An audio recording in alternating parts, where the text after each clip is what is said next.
Okay, start mine. Okay, I was expecting another commissioner, but maybe he'll join us up in a little bit. We do have a quorum, so we'll go ahead and get started. I will read the script. Welcome to the Lunenburg Conservation Commission meeting of January 29th. In accordance with the requirements of the open meetings law, please be advised that this meeting is being audio and video recorded. The agenda lists all of the topics which may be discussed at the meeting and those that are reasonably anticipated by the chair. Votes may be taken as a result of these discussions. Not all items listed may in fact be discussed, and other items not listed may also be brought up for discussion to the extent permitted by the open meeting law. Please address all comments to the chair. This meeting of the Conservation Commission will be held by Zoom at the link provided in this notice.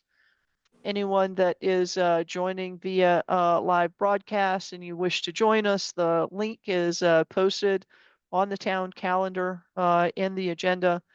And the meeting ID is 792-737-0353. Okay, and I will start out with a roll call vote. Chris? Present. Mike? Present. Jeff? Present. Thank you. Rich? No Rich yet. And Jenny is traveling this week, so I knew she was going to be away.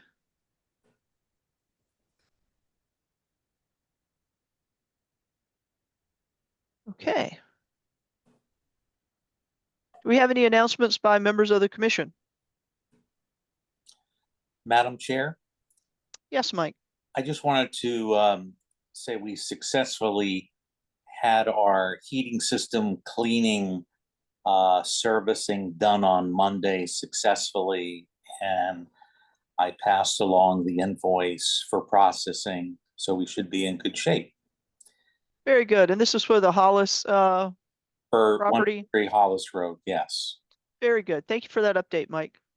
And I did let Chris Ruth, the facilities director, know as well, so he acknowledged that that got done. Excellent. Very good. Thank you. And with no further commission comment, we'll now have public comments. Comments from members of the public are to be limited to 3 minutes and must pertain to a subject matter under the direct jurisdiction of the commission.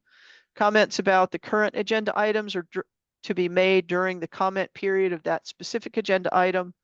Please address all comments to the chair, and you'll need to state your name and your address for the record. And then also we ask, just as a courtesy, to use your reaction pane on the Zoom window to raise your hand. And if you have trouble finding that, you can certainly turn on your camera and wave at me. I usually am pretty good about finding that as well. And if all else fails, just let me know that you're waiting in an audible fashion. I will call on you when the time comes. Okay. So first up, we have the Lake Shirley annual report. And who do we have from Lake Shirley to update us on and go over the annual report with us? I'm here, Joanna Bellata, the president of Lake Shirley. Wendy Genrand will be doing the presentation, and Dominic's here for the second half of our request. So they both will be speaking to you today. Excellent. Thank you, Joanna. Thank you guys so much for all you do. Thank you. So, okay, there you are, Wendy. Yep. Good evening. Thanks for having me. My name is Wendy Gendron. I own and operate a consulting firm called Aquatic Restoration Consulting. I am working with the LSIC on their monitoring and compliance monitoring for the lake, as well as just general lake management activities. So I'd like permission to share my screen. Yes, let me change the setting here. Okay. All right, give me a second.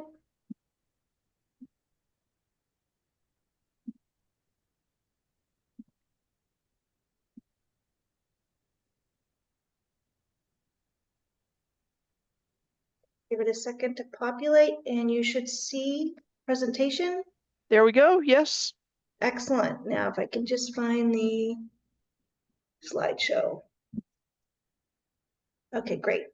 So I've been doing this for several years and I understand that commission members switch out. So if I say anything that you don't understand or want further clarification or terms defined, please interrupt me. I don't mind stopping and explaining something in further detail. So as part of the lake management, I oversee the work that the herbicide contractor does, the Solitude Lake Management Company, Dominic from there. They submit a pre-treatment plan. I review that to make sure that we're protecting some target species that we're trying to preserve in the lake. And then he presents that plan to you folks for the herbicide treatment.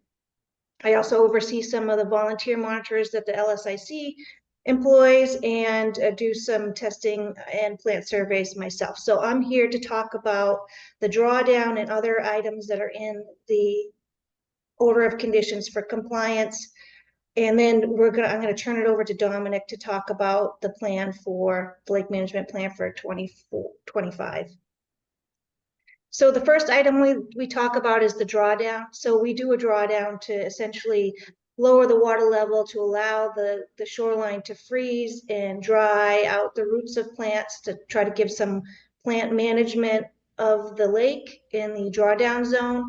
Our target depth is about 6 feet. We have not achieved that target depth in the last several years, mostly due to warm weather and precipitation. This past winter, we achieved a maximum of 5 feet. In January, we had a significant rainfall and we had about 14 inches between October and January. This resulted in very low drawdown capability. So we wouldn't expect to see very much management of rooted plants based on drawdown alone. We also monitor for wells because there are some drinking water, shallow drinking water wells around the lake, and we pay attention to any reports of dry wells or sputtering, and then we raise the water level back up if those complaints occur. And there were no complaints this past year, as you can imagine, because we didn't even reach the target drawdown depth. The temperatures were above freezing for most of this period. There were no fish kills reported during the drawdown period, and water was flowing over the spillway very early by January 13th. The water level dropped about 15 inches between January and the refill date, which was in March. We also Wendy, quick question. Yes. So your oh, for crying out loud, your first statement says that you didn't achieve the drawdown during the winter of 23 and 24, and I think that's really clear. But then the indented line bullet under that is related to, you speak about October. Is that October of 2023 or October of 2024? It is 23, yeah. Okay. Do I have 24, 23, yeah, October and January. Yeah, we had a lot just of... when you were talking, you I think said, but I might have misheard, but I thought you said this past, which was what kind of got me a little discombobulated. Yeah, it is kind of strange talking about the prior year's winter when we're in the winter now. So yeah, we're talking about that. Good catch. And I do talk a little fast, so feel free to slow me down if I start breezing through stuff. Again, we've given very similar presentations year after year, so I'm trying to be respectful of people's time, but also give you the information that you need to. So however you want me to proceed, I'm fine stopping or speeding up. Okay, and that last bullet, the January 13th there is of 2024 or 2025? That is of, now I'm confused, of 2024. So this is drawdown year 2023. So we start the drawdown in October of 2023, and we have it refilled by March of 2024. Okay. So what the drawdown you see this year, which is 24 to 25, has been really good.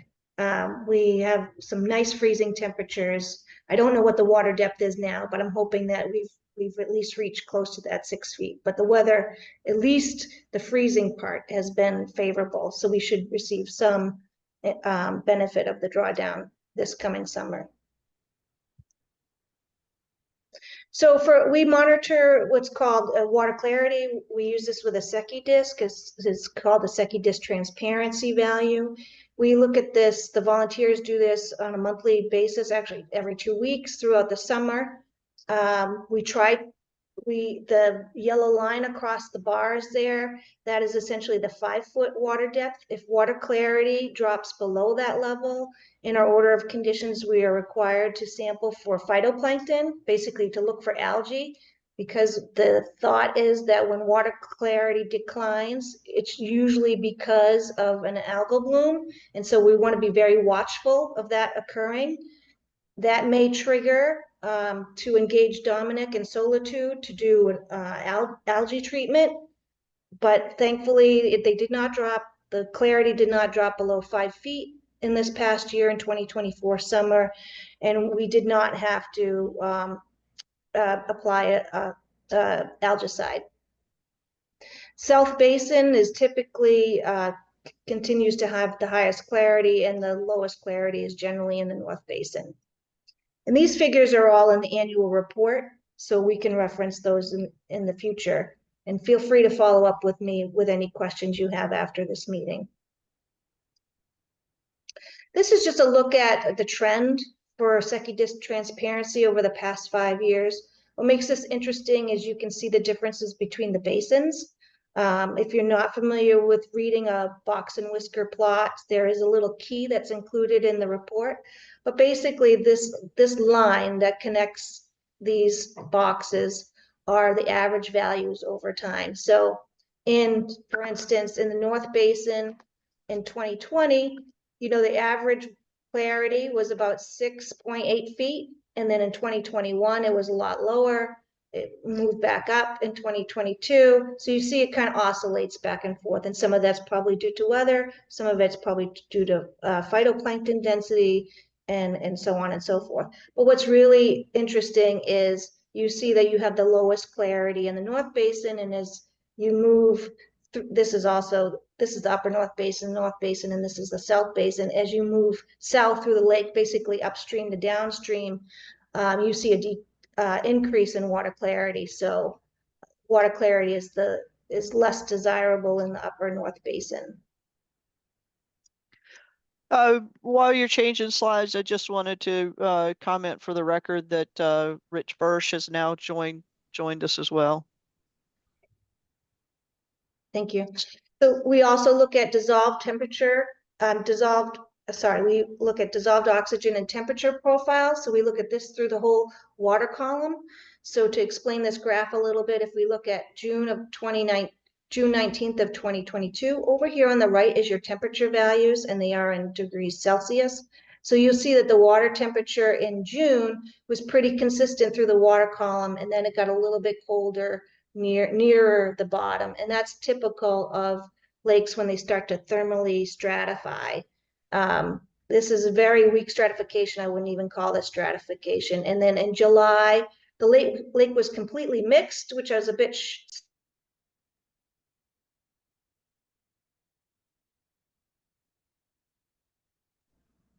Wendy, you went to mute. unmute. Okay. I'm moving my cursor and maybe that's what did it. So I won't touch the screen. If you look at July, the temperature is straight up and down, meaning that the lake is completely mixed. I'm assuming this is because we've had some winds and it's a relatively shallow lake. And even though stratification was starting in June, it got broken up in July. And you can see a trend in August as well. What we focus on here is the dissolved oxygen. So under normal conditions, you'll have ample oxygen to support aquatic life. So that is above the 5 milligrams per liter threshold, which you'll see in this dotted line here. And that's our target. We always want to maintain above that, because once you get below that, you're starting to impact aquatic life. Thankfully, oxygen in 2024 stayed above that line.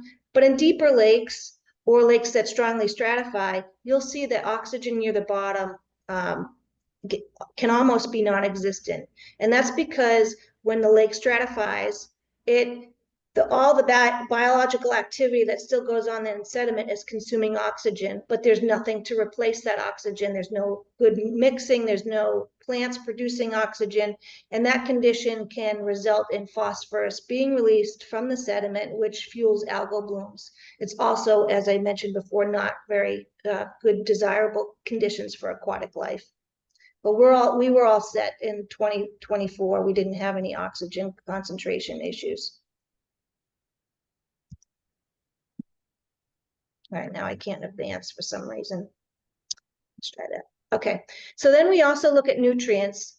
We look at total phosphorus and total nitrogen.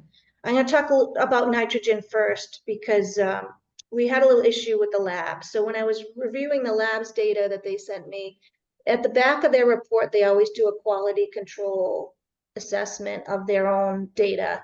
And some of their data were out of their range. And I called the lab and asked them to check and rerun. And unfortunately, they didn't save the samples to rerun them. But so I just flagged these as questionable. The numbers that you see, usually under 1 milligram per liter is desirable for total nitrogen. We were fine in terms of that, except for in July, where that number is 2.18, to give you in 1.62 in the South Basin. Those numbers are more indicative of wastewater, and I do not believe that they're correct. So I have them flagged as orange because I would not trust those data for any analysis or drawing any conclusions. So I would just toss out all the data for nitrogen for this year in terms of evaluating the lake's conditions. So before I move on, did you have any questions on the nitrogen? No questions for me, thank you. Okay, and phosphorus is the key nutrient that we're always concerned with for freshwater systems. Phosphorus is the limiting nutrient generally in freshwater systems. It is the nutrient that if you can control its concentrations, get them really, really low, generally you can control algal growth. So that's why we always want very low phosphorus conditions. So we look at values, whether they exceed or are below 0.02 milligrams per liter or 20 micrograms per liter. And the lake was very good in terms of that threshold for most of the time, except for one sample in July in the North Basin that was slightly above that value. And this is a typical pattern that we see year after year, that the North Basin, which actually receives the largest tributary that enters the lake, so this is likely due to incoming water from the watershed. What I want to focus on this year is the end of the year plant survey. Unfortunately, we saw a net decrease in species richness in 2023, and we had similar results again in 2024. So 23 and 24 were similar in terms of richness, and richness is the number of different species we observe in the lake. So we always want a diverse community. We do not want a community that's dominated by 1 or 2 species, because it reduces the habitat quality. And also, unfortunately, the conservation species, which are robin's pondweed and coontail, which are 2 beneficial native plants that we found after many, many years have significantly dropped off in abundance in the lake. So we watch those species very carefully. There's a couple reasons why those species could be dropping off, could be lake management, but I believe now that it is mostly related to competing with the super aggressive invasive fanwort. And that's what I really want to talk about today. So the community has been dominated by fanwort, but this particular year, it has gotten really bad. 80% of the 66 observation locations contain coontail. This shouldn't say coontail, should say fanwort. I apologize. And there was just a 20% increase from 2023 and a 66% increase since 2024. So if you look at those numbers here on this table, what this is the number of times we observed a particular species during our end of the year survey. So if we just look at fanwort across the board in 2013, 25%, 25 sites of the 66 sites contain fanwort. As you go over time, we're up to 53 sites of 66. So 80% of the sites are now contain fanwort. So we're not getting good control of this invasive plant. And we're noting that it's knocking off some of the native plants, reducing the species diversity. So what do we Wendy, do? Can I Yep. just ask you a quick question? So in the Yeah. text, you mentioned the robin's pondweed and the coontail, Yes, and I think you were saying those are desirable species. correct. But Desirable they didn't. species that have dropped off over Okay, and time. is that why they were not in the table? Correct. I just showed you a small portion. There's a whole table in the report that has all Okay. the species. And I just wanted to focus on the target species that we're trying to manage to reduce the density and increase. And I can show you, or you can refer to the report, or I can call it up. If you give me a few minutes after we're done, I can pull it up on the screen if you want to see how coontail and robin's pondweed have decreased over time. Okay. Wendy, did a- I have a question. Yes. This is kind of a general question. The process of gathering this data and reporting on it, is there the response time? If you find a number that's alarming, how quickly are you able to react to it? Are you getting data that's already a year old when you see something? Like when you see an elevated number, how quick are you to respond to it? Does it take, 3 months, 3 weeks, a year? Like, are you always chasing something that now that when you get the information, it's already a year gone by? I'm just curious how you handle the issue and the when you get the data collected and analyze it.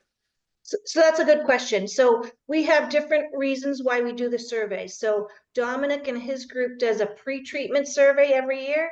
So they go out early in the season and evaluate what areas need to be treated.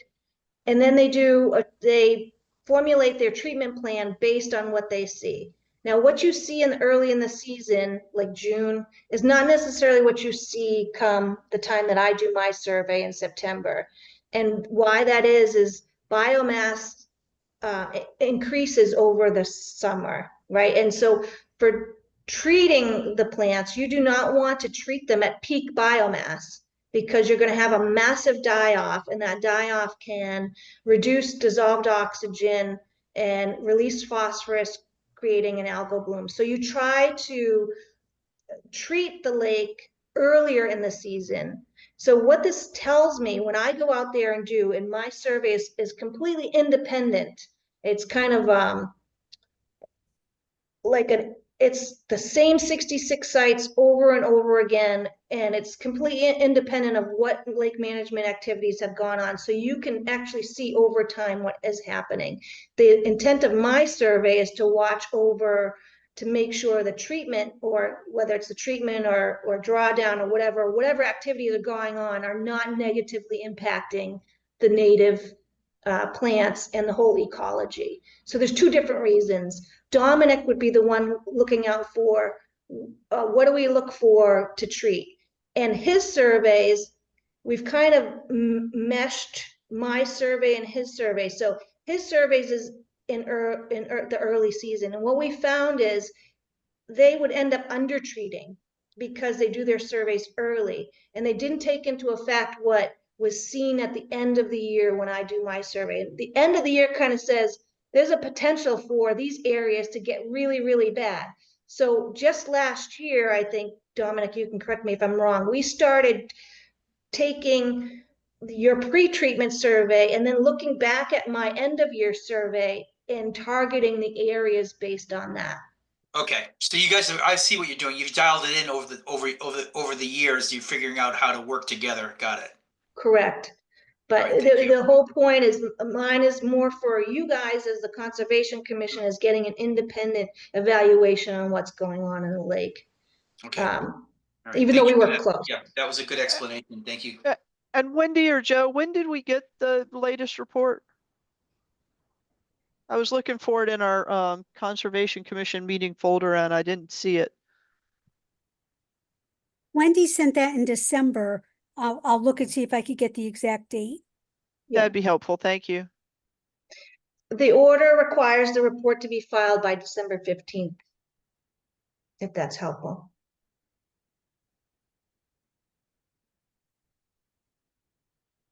Okay, keep going. Okay, We'll great. just look in the background.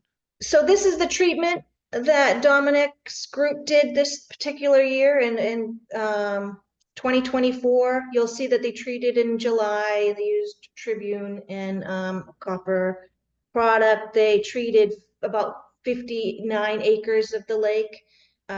So he'll be available to ask questions regarding the treatment that happened this year.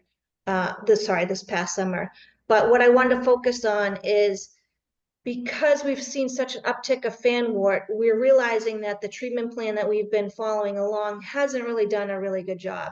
So this summer, we're asking for, and I say we're, it's really LSIC and Solitude are asking to do a whole lake fluoridone treatment. We've done it in the past on this lake, but haven't done it in many years.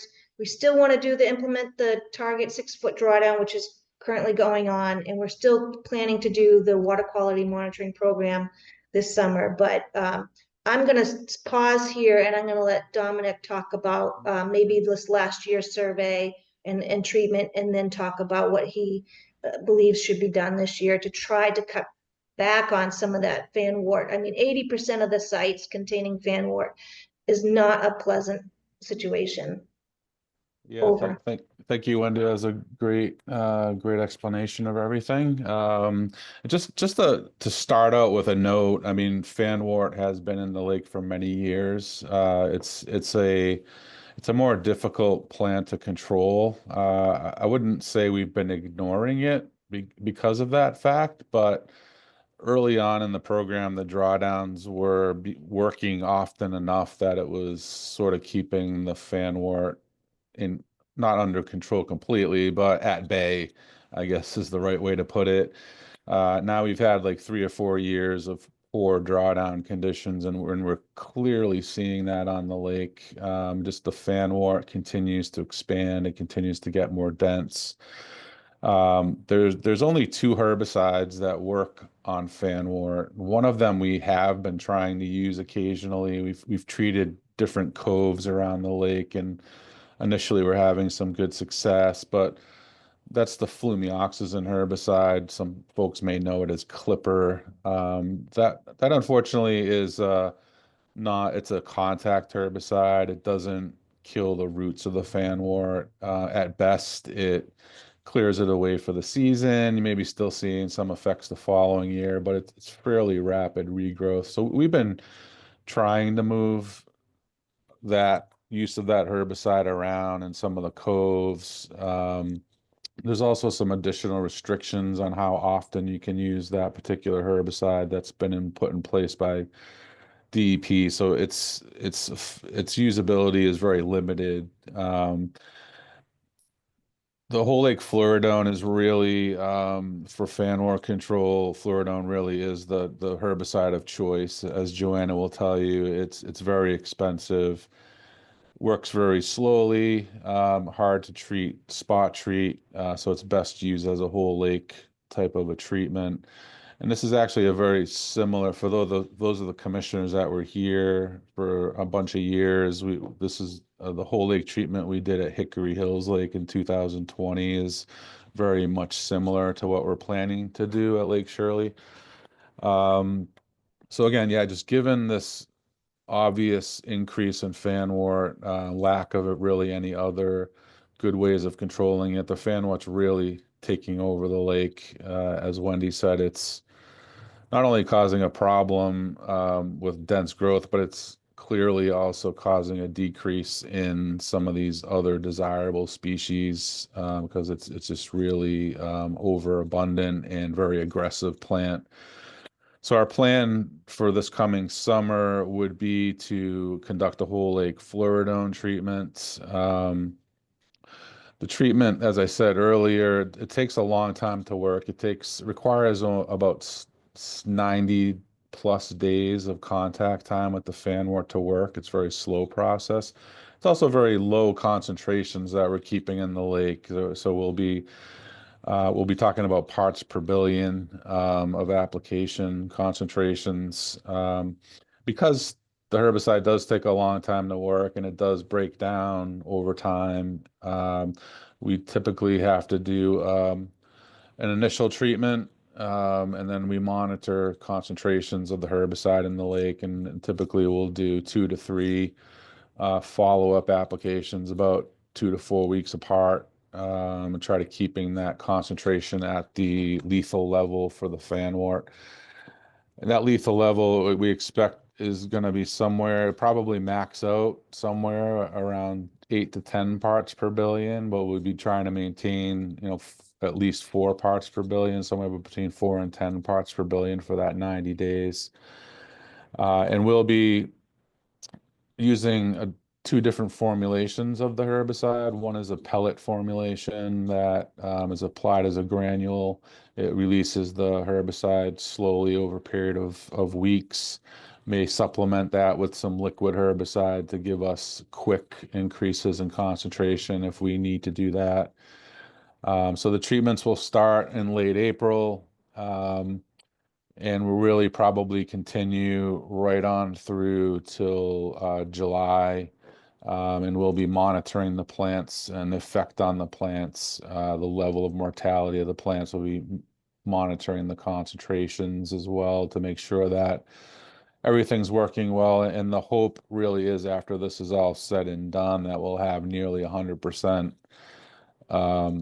elimination of fanwort. And because fluridone is a systemic herbicide, we expect that control to last for 2 to 3 years of really good control. We will start to see some regrowth. We're hoping that we can go back to using the flumioxazin herbicide in small areas where it starts to pop up. But this really is the kind of the optimal way to manage fanwort when it gets to this point. Trying to think what else. So I mean that's essentially it. We won't have to be doing any other treatments this year. There won't be any diquat treatments or not copper treatments, except if we should see if we have a year where the nutrients are a little bit higher and we get a bloom. There's always a chance we'll have to do a copper sulfate treatment. But this will be like a summer-long process to kind of reset Lake Shirley's fanwort population. Will be, again, I guess the one final thing I'll say, folks that have been here a few years, we usually come in and do a pre-treatment survey in June, put together a plan to present to the commission for approval. At this point, we know exactly what we're going to be doing next year. We're going to be starting the treatments very early. There's really not going to be any need to go out and do a survey and decide, what areas of the lake are treated. So I think we're really in a position here where we've got this full plan in place, and after you folks are done, after we're done presenting and you guys answer any questions you may have, we'd really be asking. We're at the point where we could feel like we can ask the commission to go ahead and approve our treatment plan now, given what we're planning to do. So happy to go into any more detail about anything there. I'm sure both Wendy and I, if you have questions about any part of the presentation or the treatment or any general questions, would be more than happy to take those questions. Thank you, Dominic. So a couple of questions that I had. Does Lake Shirley do any hand removal of invasives? They don't. No. And Yeah, in your it's- opinion, would it be more effective? I mean, right now you've got an overgrowth, but in terms of maintenance, would it be more effective if that type of hand removal program was put in place? When regrowth starts to come back, hand pulling is always an option. So yeah, that's something that could be looked at. I know it's very labor intensive, requires a lot of volunteer effort, and or hiring contractors. So, and in my experience, it's helps, but it slows things down a little bit, but it does not, doesn't stop it in its tracks. Like, you may be able to squeeze another year or two out of that early season regrowth with some hand pulling, but eventually you're going to get to the point where hand pulling is really only only efficient on very small areas with very trace amounts of growth. So, um, fan wort typically will get through that type of a regrowth fairly quickly. Okay, so it sounds like you're saying that maybe it's helpful as a maintenance measure, Mhm. but not in and of itself a solution. Yes. Okay. Yep. That's a good way to Uh, put it. Yep. And then in terms of the treatment plan, the herbicide treatment plan and the amounts that would be used would not be harmful to the fish of the lake or aquatic mammals. That's correct. Yeah, just like all the aquatic herbicides that we're allowed to use in Massachusetts, they've all been gone through the review process at the federal and state level. And Massachusetts, I will say, has one of the most expansive state reviews of these products. Many states just kind of rubber stamp the federal review, but Massachusetts does a pretty thorough review on their own as well. For this particular herbicide, this is one of the few aquatic herbicides that it's actually allowed to be used directly in potable drinking water reservoirs. The maximum contaminant level for fluoridone, the active ingredient on EPA for drinking water, is actually 150 parts per billion. And as I said, we will be lucky to see 10-ish parts per billion at the peak level over the summer. So we're quite a bit.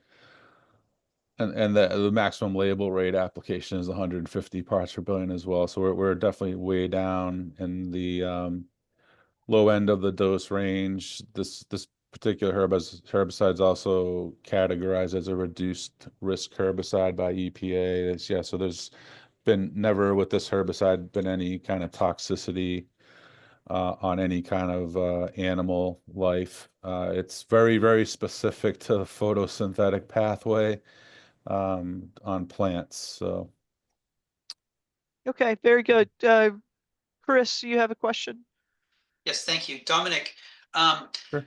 two questions. I was wondering how long you've been using fluoridone, and have you seen any herbicide resistance over time to fluoridone? Yeah, so the fluoridone originally got registered in the mid late 1980s, I believe. So it's been used for quite a long time.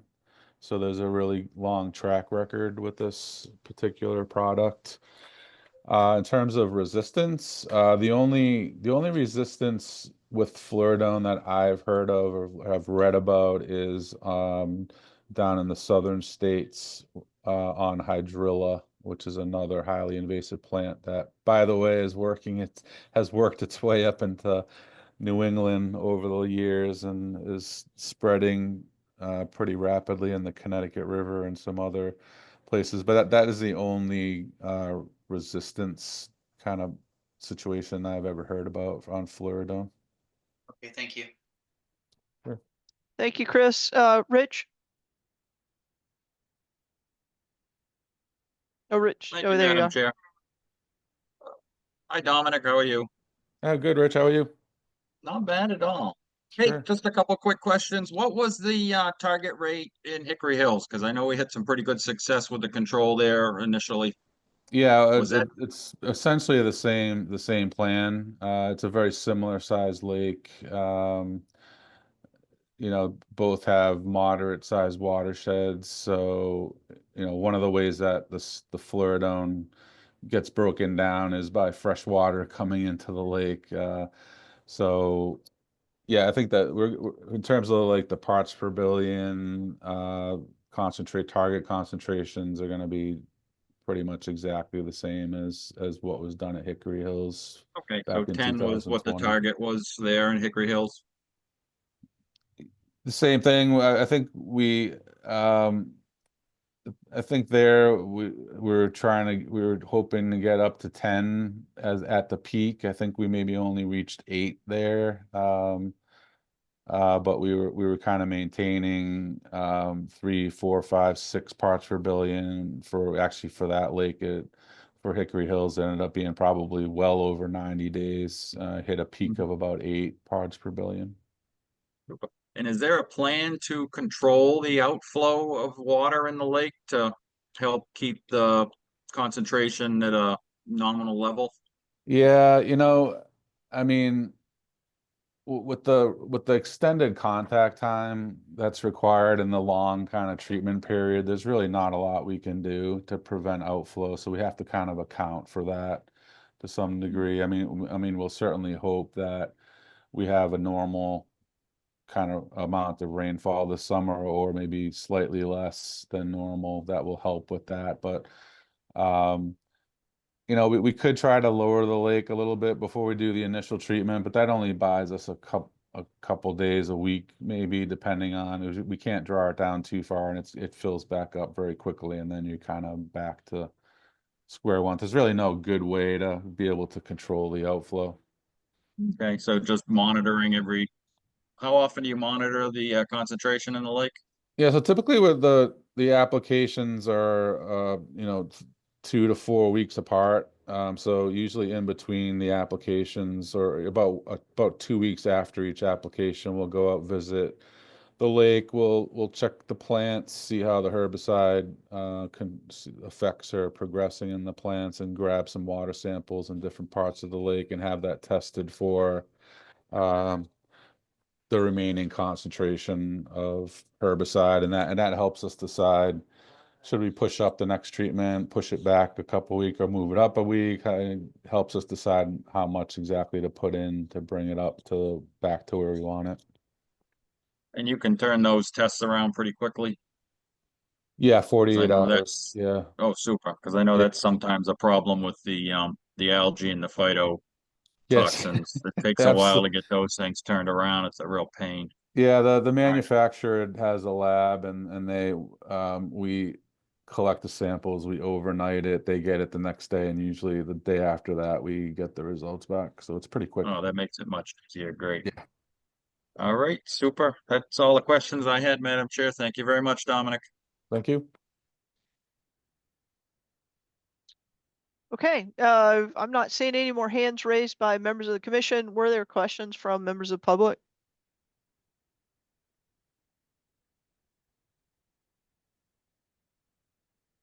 Bear with me, I'm trying to find my hand. Oh, that's okay. I just also Yeah. want to let you know, Dominic and I went to Shirley Conservation yesterday, and they did approve it as well. So we did get approval last night from them, just so you're aware of that. Yeah, thank you for that.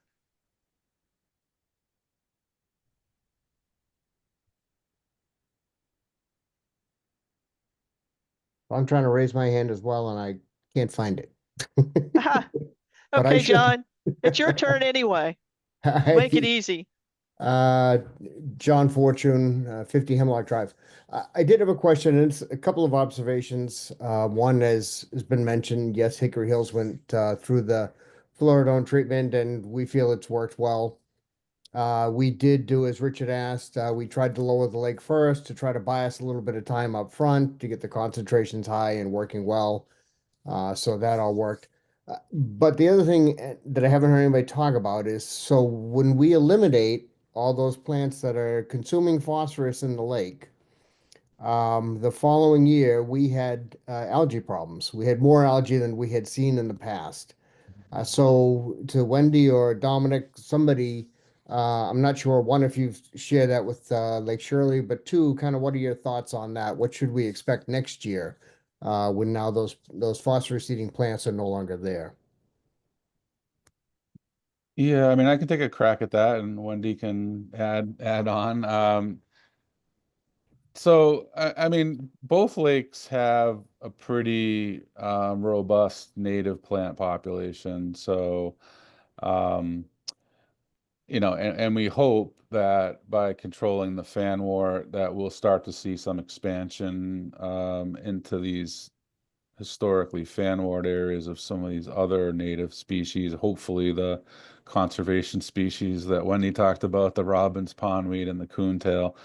But you're right. The die off of the plants with fluoridone is very slow, so we don't see a plug of nutrients usually during the year of treatment, but it definitely changes the dynamics of the lake, the vegetation dynamics of the lake, and by removing a plant that had been at 82% of the points, yeah, we obviously are going to have a lot less vegetation biomass in the lake next year, and that may change the nutrient dynamics, but that's usually, especially with lakes that have a robust native population, to maintain that nutrient and phosphorus processing.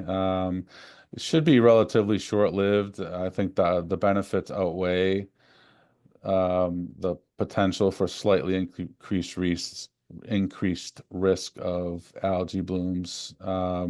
So I guess that's the hope there, is that the plants will come back. Other types of plants will be able to increase their growth and be able to mitigate that phosphorus. Yeah, but certainly we have seen that. We saw a lot of grasses come back first, and now we've seen a lot of the lilies and all that have, Mhm. have come back. And I'm not advocating against, I'm advocating for it as well. But I think there are other things that happen, and people should just be aware of that. Yeah. That's all. Point. So Dominic, you were saying that as the invasives die off, that gives room for the native population in both lakes to kind of expand, and those populations exist in both lakes. Yes. So yeah, there's a lot of native species. If you look a little closer at the reports, I mean, there's a number of native species in the lake: tape grass, native naiad, there's water lilies, several different types of pondweeds, naiads. So. I was just recalling that Wendy said that and I wanted to dial in what she was saying versus what you were saying. Mhm. She said there wasn't a good diversity of natives and maybe I misunderstood, in Lake Shirley. Yeah, there's maybe, I don't know, Wendy, if you want to take that, but it's the diversity is maybe not that great and decreasing, because there's a dominance by, aside from fan wart, a dominance by many of the same types of native species. Like the native species aren't as well distributed. There's a couple of them that are very widespread, and most of the other ones are very spotty and only found in a few places. But. Okay.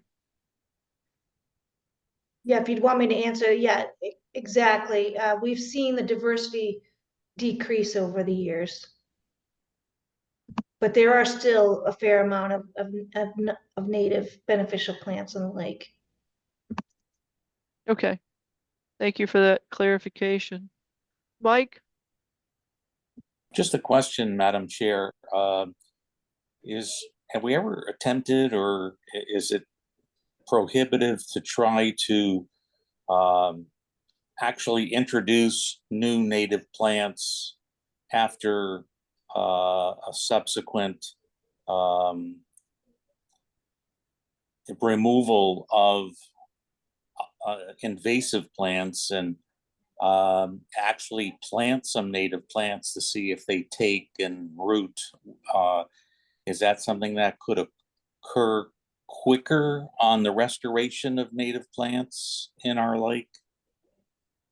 Just asking. Who wants to take that one, Wendy or Dominic? I'll start.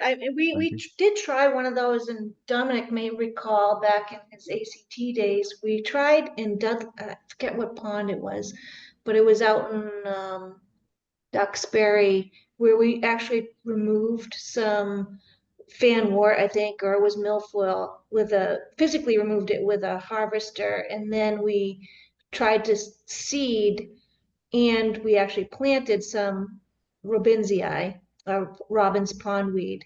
And we probably had some success, but the first year, but it wasn't lasting. And it's really about the plant taking control itself. So probably 3 or 4 years later, it was robust, density of the native plant, but I don't know if it was 100% attributable to the planting. Yeah, and I Nature agree. I kind of mean, is more effective at it yeah. than humans trying to manipulate it. Yeah, it's an idea I've heard about off and on, but I also have not heard of many success stories or many projects that have actually tried to do it. It's actually apparently is quite difficult to try to get those aquatic plants back in the lake. As long as there are some native plants left in the lake, the nature is much better at repopulating that than people are. So it's a good idea though, Mike. Okay, just asking. Yeah. I'm thinking while, during a drawdown, you've got this open area where, wow, we could all walk in and just plant plants and see what happens. But you're saying it's been tried. Is it expensive based on the success you might get, or?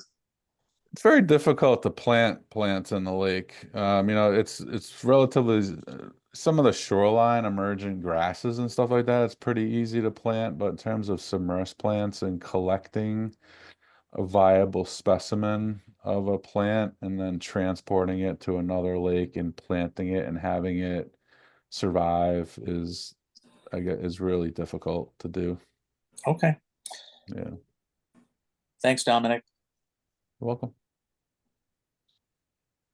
And so I did find the report. It was sent on the 14th of December to me and then to LCC at lunenburgmass.gov. I forwarded during the meeting, forwarded it to the conservation commissioners and then also Sophia to you and Maddie, and asked you to get it into the meetings folder in the share drive.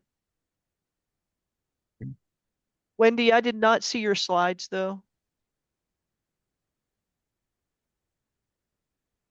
Sorry, correct. Yeah, I don't submit the slides, but I can certainly submit them after this meeting, and I will clean up a couple of typos as I went through it, I found. Okay, yeah, I'd appreciate that. Since it's part of the record now, since you've read through them and presented them. And I think your slides actually have the proposal that's before us. I don't know if that's in the report. It is, it's towards the back, but I can put it back up on the screen if you'd like. Yep, that would be helpful.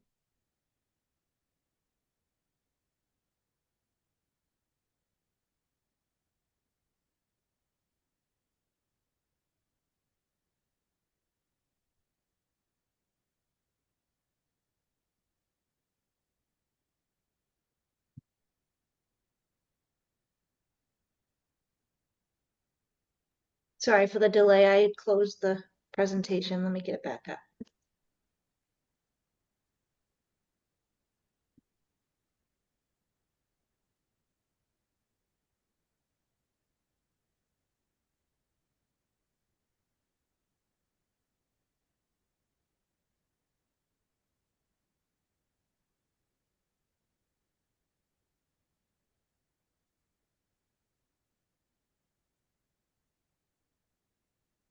And if I may, at the end of the report, as of the appendix, I included Solitude's report that has a little bit more detail than this table.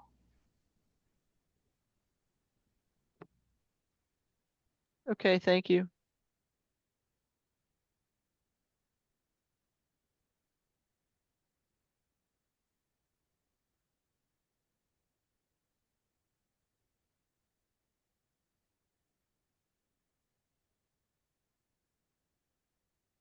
I was just referencing that.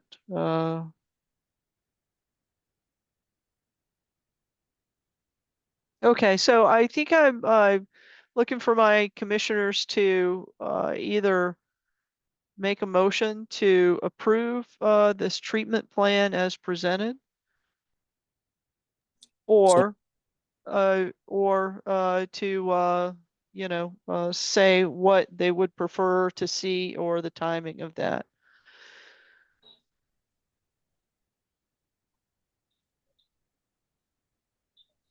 So moved. Okay, so your motion, Chris, is to accept the to treatment approve. plan Yes. as presented? Yes. Okay, do I have a second? Second. Okay, I heard a second from Jeff. Rich? I'm calling on Rich since he has his hand raised. Yeah, I just want to ensure that all of their testing results are sent to the office.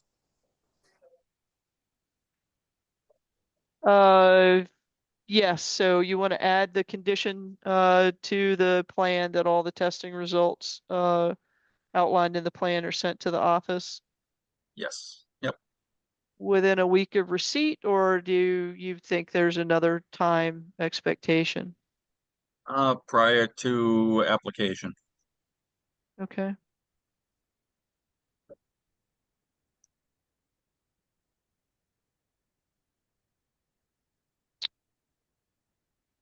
Okay, thank you, Rich. And Chris, is that additional stipulation, are you willing to take that on board with your motion?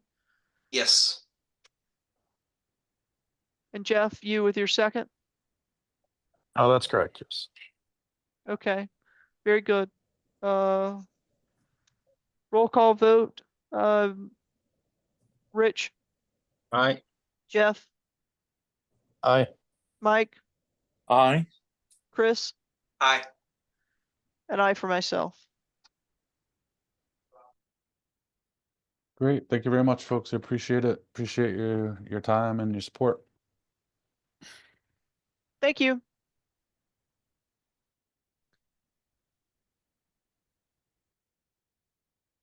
So we will move along to the Lake Shirley annual report. I'm sorry, to the Hickory Hills annual report. Gonna say, what happened to me? We're gonna do I- this again? I know, I'm a glutton. Yeah, Well, they're a lot better looking than I am, so you probably were better off with them. All right, can I, thank you, Vice? John. And yeah, maybe state your name and address for the record. Sure, it's John Fortune. I'm at 50 Hemlock Drive, and I'm speaking today for Hickory Hills Landowners, Inc. I'm gonna see if I can share this. There we go. All right, can you see that? Yes. Perfect. And we will begin.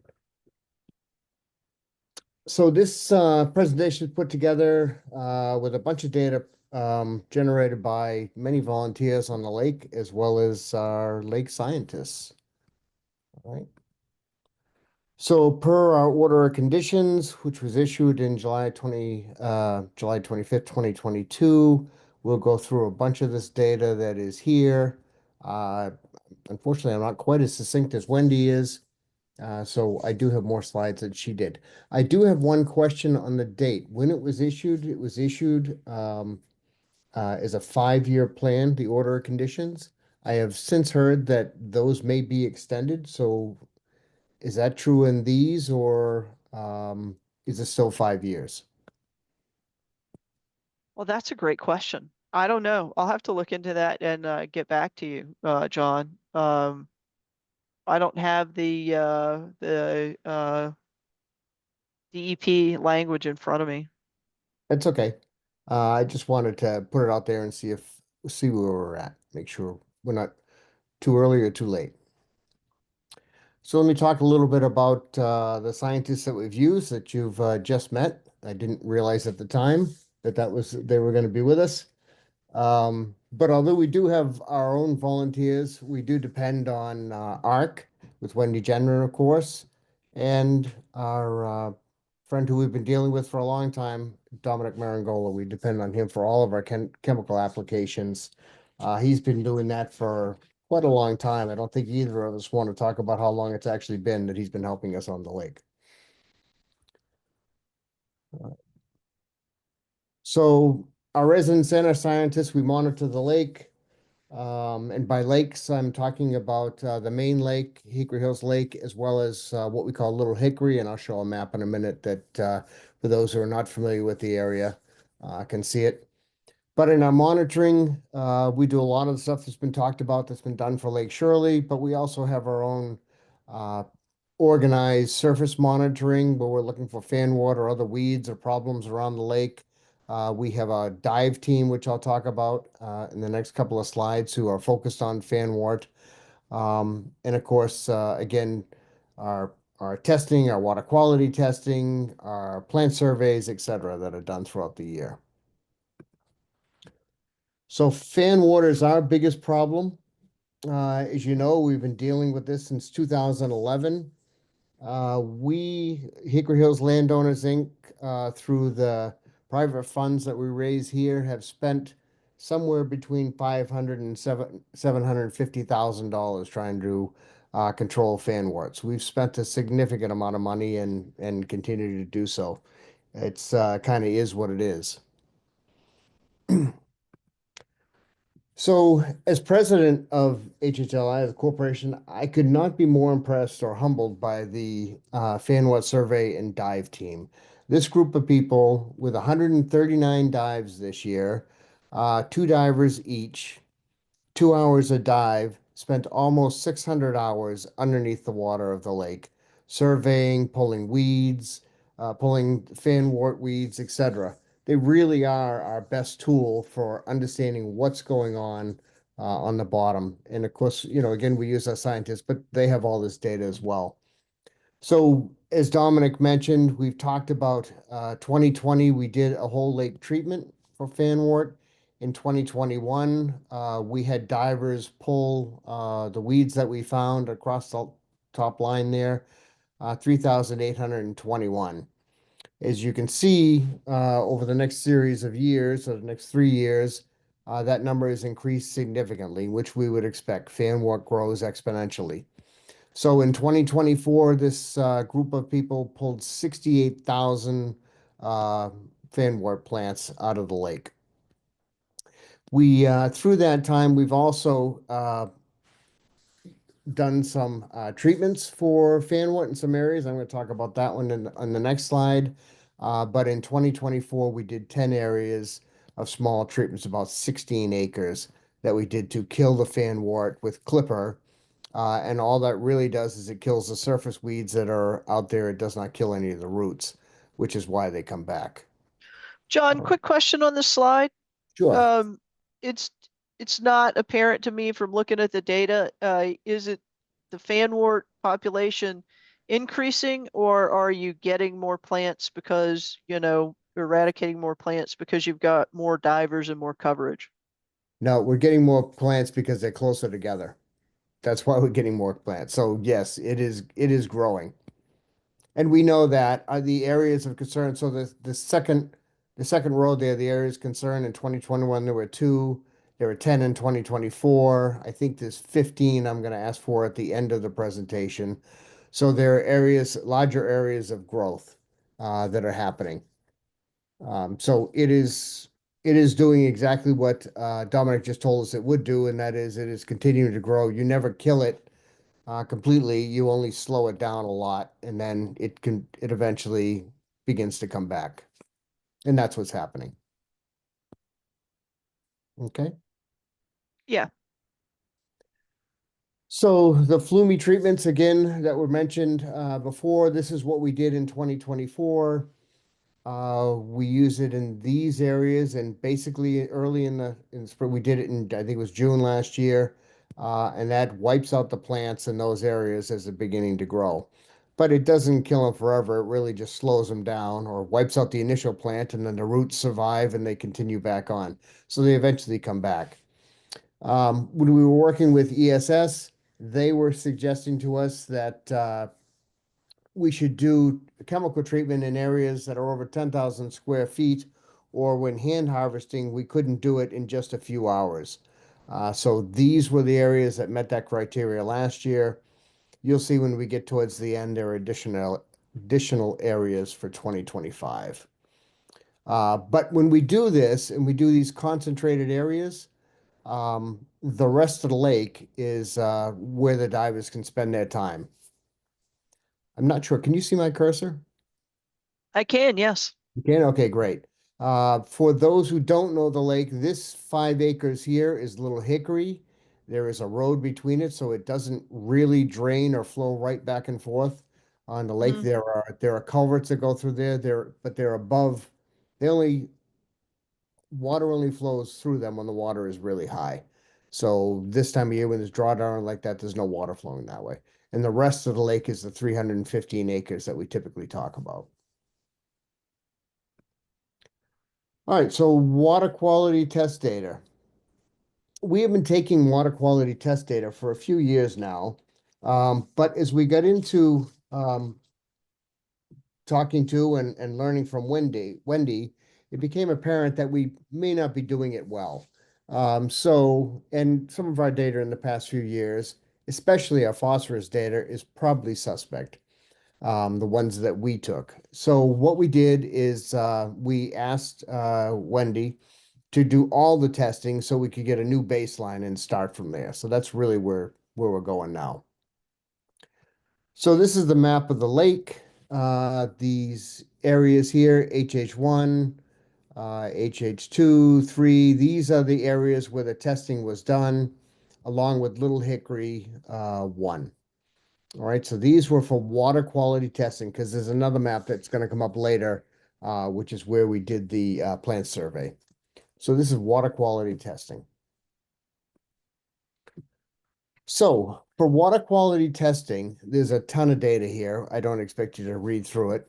The things that'll stand out to you are the pink ones, but let me talk a little bit about it. There is first total phosphorus, then the second row, and this is done. So let me help you. Let me back up again. This is point HH1. These are the dates that the information was taken. The information was taken at the surface and at the bottom of the lake. And then this is what we were collecting. So total phosphorus, total Kjeldahl nitrogen, nitrite and nitrate, total nitrogen, and then total suspended solids, right? So as was just mentioned in the last presentation, we're looking for 0.02 in total phosphorus. For the Kjeldahl nitrogen, we're looking for less than 0.5. That's most desirable. Nitrate and nitrite, less than 0.3. Total nitrogen, 0.3 to 1.0. And then the total suspended solids is really a relative number, but the lower the number, the better. So Wendy picked some of these areas that she highlighted that basically show, yeah, we're above that 0.02 number on the bottom at certain times of the year. It's not consistent across the board. It's not consistent across the lake. But there are areas that we need to begin to watch a little bit closer, right? So now with clearer data, we know that in these areas, we should be watching, especially in the bottom. And we'll talk about it in a little bit, but you begin to wonder then, is some of the sediment or whatever adding to our phosphorus loading in the lake? So not only is there phosphorus in the water column, but phosphorus sitting in the bottom of the lake that may be being released. All right. Similar data for Little Hickory. In this one, we had only one time in September on the bottom, and the bottom in Little Hickory is probably 10 feet, whereas the bottom in the Maid Lake may be 18 feet. But there was one time when it was 0.026.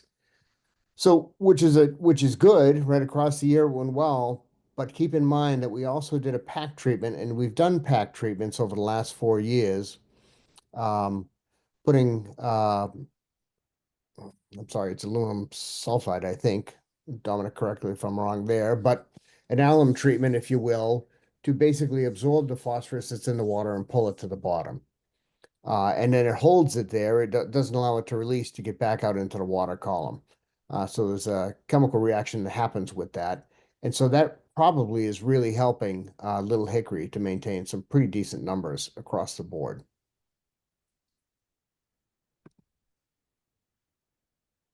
So the other thing we have is a long history of collecting data. And so we have total phosphorus at the surface level for nearly 30 years, started in 1996. This is some data that Wendy put together as well.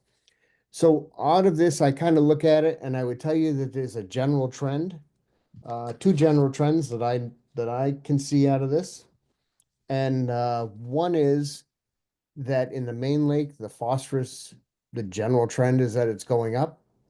And in Little Hickory, the general trend is that it's going down. But again, in Little Hickory, the reason is likely that it's going down is because of these treatments we've been doing to try to pull it down. So that may be helpful. And it may be something that we do at some point in time in the main lake, certainly not in 2025 or in the near future.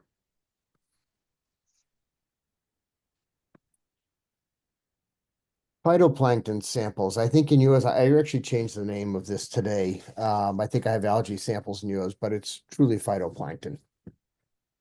So you look at this, the top two graphs are the main lake, both cell density and biomass, and the bottom two graphs are Little Hickory. But I wanted to show them side by side because I'm sure all your eyes tend to go to this one, which is here and here. This is kind of a good story. Our numbers in general are reasonably low, and this was July, August, and September. On August 5th, this was the main lake out in the middle of the water body. And on that same day was near the beach. And the beach that day had a scum layer on it, an algae scum layer. So what was done basically was a sample of that was taken to better understand what exactly that scum layer was made of. And we found that it's cyanophyta, which is the basis of cyanobacteria, right? So most of the lake was not affected. It just happened to be there, and the data was taken for the specific purposes of identifying what it actually was. So then looking across, if we say, okay, so we know that our number, the Massachusetts DEP says if you get above 70,000 cells per milliliter, you should have a concern across the lake. So that's our red number, if you will, here. That's the number we try to keep under across the board in all our lakes. And so we've done that in general, except for in the scum layers. So basically what we have done, and we've done this consistently the last few years, out to our community, and that is if you see a scum layer, stay out of it. Right? It's not very appealing to go into it anyways. But that particular day or most of a week of that week, or 3 or 4 days, sorry, we closed the main beach because that's where this was. And then it washes back out, goes away, moves away, and we're able to allow folks back in again. All right, so that's really the story there. Identifying what we have, the types of phytoplankton that we have, and how much is it, and where are we seeing it. And the same in Little Hickory, Little Hickory, the numbers there are much lower and pretty much contained. Additional data is found in the ARC report. I hope you did get that. I did send that, I believe last week, it might have been Yes. before. And we do have that posted in the meeting folder. Thank you, John. Yeah, it's fascinating. There was a ton of data in there. So that does show a lot of the dissolved oxygen, what was found from the grab samples, the chlorophyll, zooplankton, pH, conductivity, turbidity, and transparency. So the other thing we do yearly is an annual plant survey. If I had thought we could get away with 66 spots, I would have done that years ago because we did 201. And let me tell you, it's a lot more expensive for 201 than it is for 66. But this is what we've been doing. We've been doing typically 200 or somewhere around the 200 number. And so this is what we have. So 201 on the main lake and 4 in Little Hickory. And so what do they tell us? What we found in the main lake, there were 201 observations, 145 of them contained plants. So 72% of them contained some plants. Of those 72%, 59 of them, I'm sorry, 59 points or 41% contained greater than 50% plant cover. So that's two-dimensional plant cover, if you will. And then 6% of them had, six of them, 4% of them had greater than 50% biovolume. So biovolume is in the cubic area of the plants, how thick it was, right? So kind of what that's telling us is it's not a bad mix. And it was also a decent species richness. We had 22 different species that were observed in the main lake. With some balance, fanwort was seen, I think it was in 5 spots. But a limited number of spots found fanwort as well, which we would expect. I'll just go to my next page. In Little Hickory, similar things. Little Hickory is a little bit different. 5 acres, as I mentioned, so it's smaller, shallower. There was bladderwort found in all 6 of the spots that they took. 4 of these were what we registered, and she added 2 extra ones. Plant cover was significant, somewhere between 76 and 100% plant cover. And the biovolume 26 to 50% in this area that was found. So a lot more plants. We have seen that. We have actually discussed doing some plant remediation, whether it be through chemical treatment or other ways. But the one thing that also stood out for us here was Wendy in the survey found a new non-native plant, the brittle naiad. So that was also observed. So part of our plans for 2025 is, all right, what are we doing with that? And because as she indicates here, it does spread through fragments, much like our fanwort does. So we'd like to keep it in Little Hickory if we can. We never saw it in the main lake, but as we become more educated on this year, we'll begin to look for it. So chemical treatments. This is what Dominic did for us. So in Little Hickory, early on, we had an algae problem, and the algae formed and stayed through the winter. So half the lake was we had applied copper-based algicide to half the lake to reduce the filamentous algae that was there, so that when we went forward and did the pack treatment in June, it would be more successful, which it was. So we did the pack treatment on the full Little Hickory Lake, and that was done in June. And then flumizine, Flumi, I guess is better to put it, Clipper, we did 12 gallons of that in those areas that I showed you a little while ago, the spot treatments to target the heavy growths of fanwort. All right, these were those same areas. All right, so 16.4 acres out of 315 were treated. All right, annual drawdown. These are 2024 notes. I started in January and went through December of 2024, so that's how this reads. I just want to make note of that because it's different than what Wendy did. But as Wendy said, in the beginning of in 2024, our lake was full, flowing over the concrete in January. We had turned on all the siphons, trying to bring it back down again, because January is historically the best month to get a complete freeze along the edges of the lake.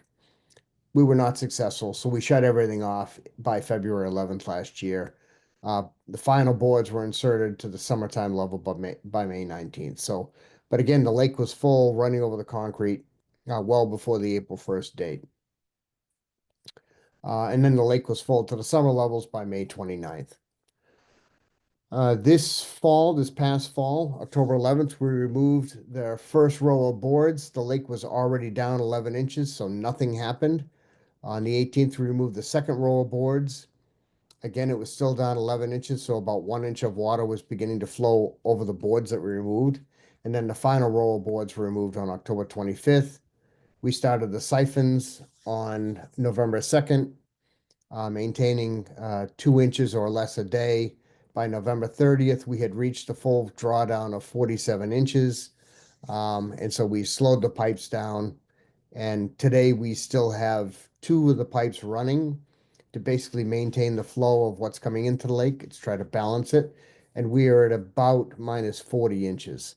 So that the good news with all of that is we did have some hard freezes going through January, and the edges were exposed before we had any snow on them. So we're hopeful that around the edges of the lake, which is what we were trying to do, we will have wiped out some of the fan water and other weeds that are in some of our swim areas, etc. This is the full stop lock activity. You can read it. I'm not going to try to go through this, but that's really, we keep a detailed log of what we're doing when we're putting stop logs in, out, etc. So that's really what that is, just for completeness. So other community and lake health activities, erosion control, we continue to do that. We tend to use core logs and rocks. Those are the 2 things that we find that work the best for us. We will use, last year, I think we put 100 feet of core logs in. The corporation, focuses on preserving the islands, and actually last year it all went on to the islands. So that's really where the work goes. We stake these all in. We bring dirt out to put behind them, some loam or whatever, and usually try to plant blueberry bushes or some other native bushes from the area behind the core logs to hold everything in place. Individuals continue to do their own shorelines. So that's been happening and ongoing. Goose addling, we've had a program to be doing goose addling. We've been approved by the state for the past 4 years, and we'll go for approval again this year. Last year, in 2024, 34 eggs were addled, and we did see some more reduction in the goose population. One of our biggest problems is now we have, although we may be reducing goose population on the lake, in areas on the swamps next to the lake or downstream, in the conservation area downstream, the goose are laying eggs down there. So, they're trying to get back up into the lake. We're trying to do some different things around that, different fencing on the dam and stuff that will keep the downstream geese downstream. I mean, we can't stop them. They can walk down the road or walk across people's property, but where we can, we will try to do that. All right, sorry. Fish data. So we have an active group of residents that do fishing tournaments from April to October. We keep fishing data on all the fish that are caught and weighed in, and this is basically a summary of all that data. So as you can see, tournament winning weights have basically been steady since the data has been taken. Tournament average fish weight, again, pretty stable. Total number of fish, total fishing hours, and the average fish per hour. One thing to note at the end, it's funny, I was talking to Wendy a little bit about this. These 2 numbers, we had a lot more fishing hours last year than we did this year, but not as efficient. So people were not as efficient. It just tends to be the fewer number of people that fish tend to be the people who are better at fishing. So they tend to be more productive. But anyways, no fish kills or anything like that. The fish population stays strong. Outreach to residents is another thing within the order of conditions. We have an office manager, Mr. McGee, who's actually listening in, who keeps regular office hours, is almost always available for resident concerns, etc. We also have a lake project coordinator that helps with outreach to residents on our volunteer projects. Also maintains a calendar of events for all the required work projects. Last year coordinated with National River Watershed to do a purple loosestrife removal around the lake. So again, you know, lots of activity going on. We have resident email blasts. I mentioned that earlier. If there's algae blooms or other concerns, or Dominic's going to be on the lake, or whatever happens to be, data is sent out and communicated pretty well through our email blasts as well as our Facebook pages. Board sponsored communications committee who does welcome committee and new resident welcome events. We also have a monthly newsletter that goes out, 1 or 2 page newsletter that goes out. We do pamphlets, handouts, etc. Waves is really a comprehensive quarterly newspaper to our residents. So we make sure that that gets out. We are required by our bylaws to have a yearly shareholder meeting, and there's a lot of information shared. We do it, we've been doing it the last couple of years. It's actually been at the high school in the auditorium. We do resident shareholder meetings as needed on general topics of concern. As I mentioned, Facebook, we have a website as well where all of our policies, forms, letters, etc. are all there. We do some formal classes. We do diver certification, boat launch certification, security training, a lot of social events. We're a pretty active community, both within our own community and within the town. You know, people from the lake do many different things around the town. And then finally, there's just a personal touch. Some people prefer to just go door to door and talk to their neighbors the old-fashioned way. Who would have thunk it? Right, so plans for 2025. So we want to maintain a contract with ARC. What we did last year, what we'll continue to do is look for a year-end summary and what we need to do in the following year. So continued water quality monitoring, algae monitoring, and then really stormwater assessment. That was part of our contract this year. But unfortunately, the storms that we had this year didn't meet a lot of the stormwater requirements. So we had got limited data on that. But we're hoping that that will help us into the future, understanding where stormwater is coming from and what other things we can do to mitigate some of that. Fan wall control, we're going to continue our hand pulling and our herbicide treatments. Brittle naiad, as I mentioned earlier, in Little Hickory, monitoring and removing that as recommended. And then really we need to see if we find it anywhere in the main lake. So we've got to get a little bit more educated on that. Purple light loosestrife removal, we'll continue to do that. Erosion control, algae control, stormwater I just mentioned, and goose control. Those are some of the main things we plan to continue doing this year. Nothing really different. We don't have any big plans to do anything on the dam or anything like that. Really, that's just general maintenance at this time. So we're in pretty good shape. And finally, our dive team is recommending flume treatments in these areas. So I mentioned earlier that will be different areas than what we'd seen. Flume, as Dominic mentioned, or you can't do it in the same area multiple years in a row. So these are all different areas.